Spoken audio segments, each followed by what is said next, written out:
بچوں کو مارنا۔ تحریر سرفراز فیضی۔ بچوں سے محبت ضرور کریں، لیکن اس محبت کو ایسی مجبوری نہ بننے دیں جس کا بچے غلط فائدہ اٹھانا شروع کر دیں۔ محبت اور سختی میں توازن رکھیں۔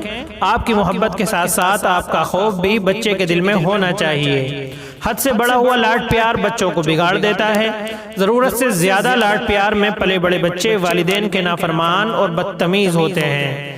آپ کی محبت کے ساتھ ساتھ آپ کی ڈانٹ اور مار کا خوف بھی بچے پر ہونا چاہیے۔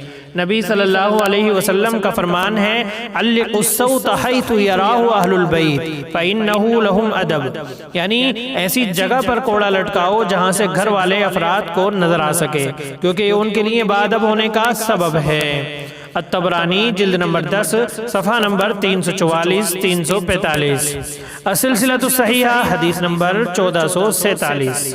لہذا پیار اور محبت کے باوجود بچوں سے اتنا فاصلہ بنا کر رکھیں کہ آپ کی شخصیت کی ہیبت اور رعب ان سے ختم نہ ہو۔ بچوں کو تادیباً مارنا بھی تربیت کا ایک وسیلہ ہے، لیکن یہ مارنا بھی اصول و ضوابط کے ساتھ ہونا چاہیے۔ آخری حد تک کوشش کریں کہ بچوں کو مارنے کی نوبت نہ آئے۔ اللہ کے نبی صلی اللہ علیہ وسلم دنیا کے سب سے اچھے مربی ہیں۔ آپ نے کبھی کسی عورت، بچے یا جانور پر ہاتھ نہیں اٹھایا۔ دیکھیے صحیح مسلم حدیث نمبر 2328۔ اگر اصلاح اور تربیت کے وسائل درست طریقے سے اختیار کیے جائیں تو مارنے کی نوبت بہت ہی کم آئے گی۔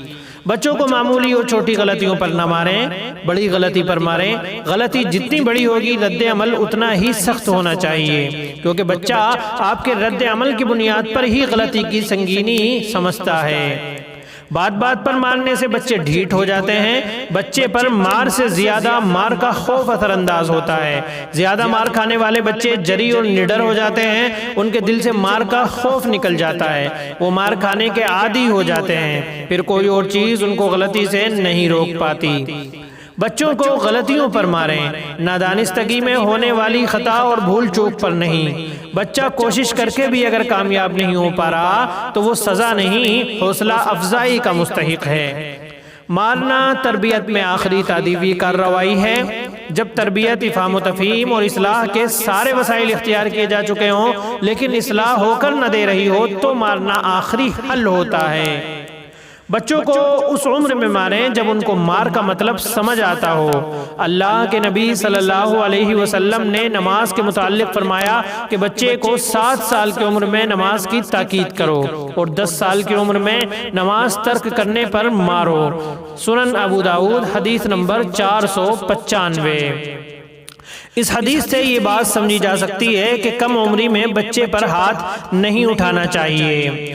عمری میں بچوں پر کا نقصان یہ ہوا ہے کہ ان پر کیے جانے والا تشدد خود ان کے مزاج کا حصہ ہو جاتا ہے۔ پھر ایسے بچے دوسرے بچوں اور بڑوں پر ہاتھ اٹھانا سیکھ لیتے ہیں اور پھر پوری زندگی کے لیے یہ تشدد ان کی شخصیت کا جز بن جاتا ہے۔ بچوں کو تادیب کے لیے ماریں، غصہ اتارنے کے لیے نہیں۔ ہمارے معاشرے میں بہت سارے والدین کے ساتھ یہ مسئلہ ہوتا ہے کہ وہ آفس اور گھر کا غصہ معصوم بچوں پر اتار دیتے ہیں۔ عورتیں ساس، سسر، نند اور شوہر سے لڑائی کر کے اور شوہر، باس، کلیگز، کسٹمرز کا ٹینشن گھر پہنچ کر بچوں پر انڈیل دیتا ہے۔ مارنے میں اعتدال قائم رکھیں، ہلکی مار ماریں، جانوروں کی طرح بچوں کو نہ پیٹیں۔ غصے کی حالت میں نہ ماریں، کیونکہ غصے کی حالت میں دماغ اور ہاتھ قابو میں نہیں ہوتے۔ مارنے کے کچھ دیر بعد محبت کا بھی اظہار کریں۔ مار کے ساتھ محبت بھی باقی رکھیں۔ بچوں کے ساتھ رویہ ایسا رکھیں کہ ان کے دل میں آپ کی محبت آپ کے خوف پر ہمیشہ غالب رہے۔ زیادہ مارنے سے خوف محبت پر غالب آ جاتا ہے۔ بعض مرتبہ یہ خوف نفرت میں تبدیل ہو جاتا ہے، بچے والدین سے نفرت کرنے لگیں، یہ بہت بڑا نقصان ہے۔ اس طرح تربیت کے سارے دروازے بند ہو جائیں گے۔